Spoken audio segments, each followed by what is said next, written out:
Welcome back, everybody. The next book that I'm going to read to you is called Curious George Goes to the Chocolate Factory.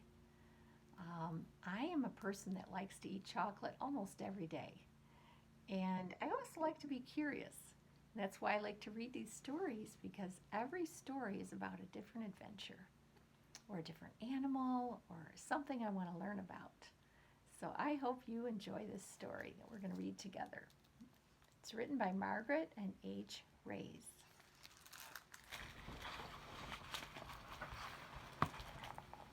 This is George. George was a good little monkey and always very curious. One day, George went for a ride with his friend, the man with the yellow hat. "Look, George," the man said. "There's a store in that chocolate factory up ahead. Let's stop for a treat."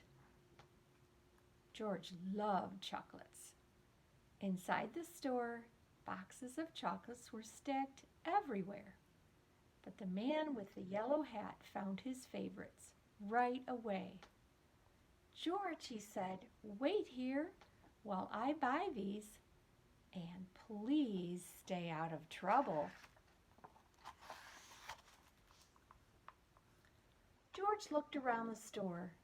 He saw chocolate-covered cherries and fudge-flavored lollipops.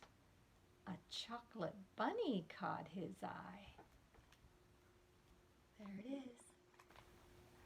Then something else caught his eye. What were all those people looking at? George was curious. He climbed up to get a better look. Through the window, he saw lots of trays filled with little brown dots. What were all those little brown dots? George was curious. He found a door that led to the other side of the window. The little brown dots were chocolates, of course. A tour guide was showing a group of people how to tell what was inside the chocolates by looking at the swirls on the top.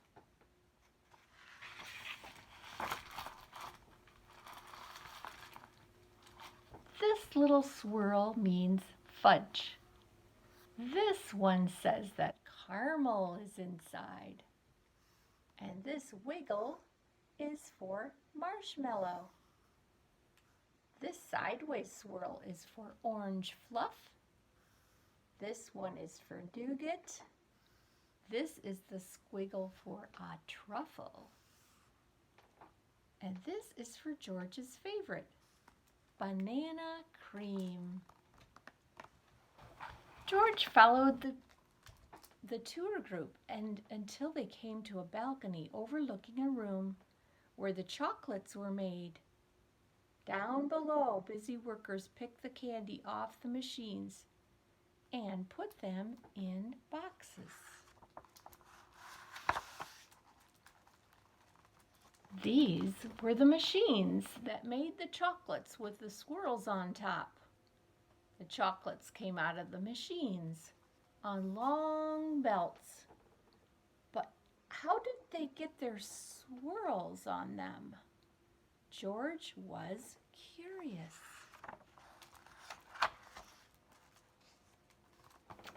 He climbed down from the balcony and up onto a machine. George peeked inside. He was trying to see what was making the swirls when all of a sudden the chocolates began coming out faster and faster. They sped by him so quickly, they seemed to be running on legs of their own.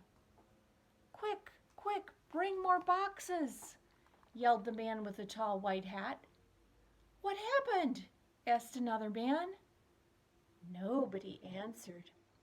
Nobody knew what had happened, and everyone was so busy that no one noticed George. The workers began to fall behind and the candy began to fall off the end of the belt. "Save the chocolates!" yelled the man with the tall white hat. Meanwhile, George saw one of his favorites whiz by. He tried to catch the banana cream chocolate, but it was too fast. He chased it to the end of the belt. At the end of the belt, a pile of chocolates was growing taller and taller. George had never seen so many chocolates. As he searched for the banana cream, he put the others in empty boxes. George was a fast worker. Someone noticed and yelled, "Bring that monkey more boxes. He's helping us to catch up."